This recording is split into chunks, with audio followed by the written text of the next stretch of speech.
అందుకు యేసు, నీవు పరిపూర్ణ వగుటకు కోరిన యెడల పోయి నీ ఆస్తిని అమ్మి బీదలకిమ్ము, అప్పుడు పరలోకమందు నీకు ధనము కలుగును. నీవు వచ్చి నన్ను వెంబడించమని అతనితో చెప్పాను.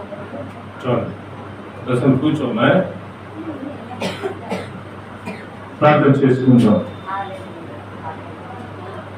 పరిశుద్ధుడా,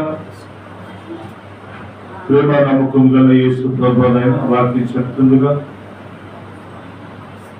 లోతైన మర్మాల అర్థాలు మీరు బయలుపరచండి, మా హృదయాలతో మాట్లాడండి ప్రభు. ఇది వెళ్ళి అనేక మందికి చెప్పడానికి మీకు నేను చూపమని, ఈ స్వాధీనంలో ఉంచుకుని నన్ను వాడుకోమని, ఈ మైక్ స్వామి ఎంతవరకు అంతవరకు కూడా మీరు వెలింపజేయమని ప్రార్థన ఏకీపించడం.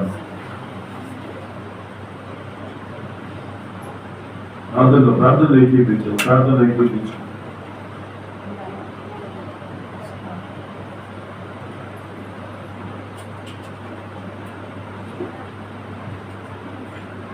సర్వశక్తి గల తండ్రి, ప్రేమ నమ్మకం గల యేసు ప్రభువా, మీ ఘనమైన నామానికి లెక్కలేని కృతజ్ఞతాస్తుతులు చెల్లించుకుంటున్నాను.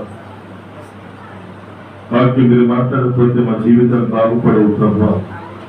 మీరు మాట్లాడితే ఎవరూ బాగుపడుతుందైనా మీరు మాట్లాడితేనే బాగుపడతారు. మీరు మాట్లాడాలని కోరుచున్నారు.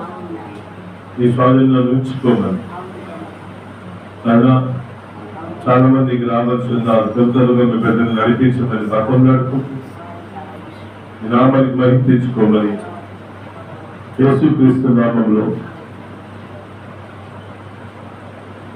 అడుగుచున్నాను పరమ తండ్రి.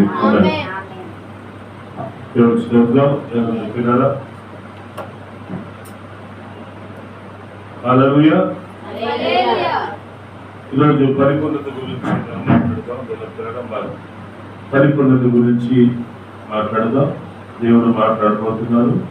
మత్తయి 5వ అధ్యాయం చూసుకుంటే, మత్తయి 19వ అధ్యాయంలో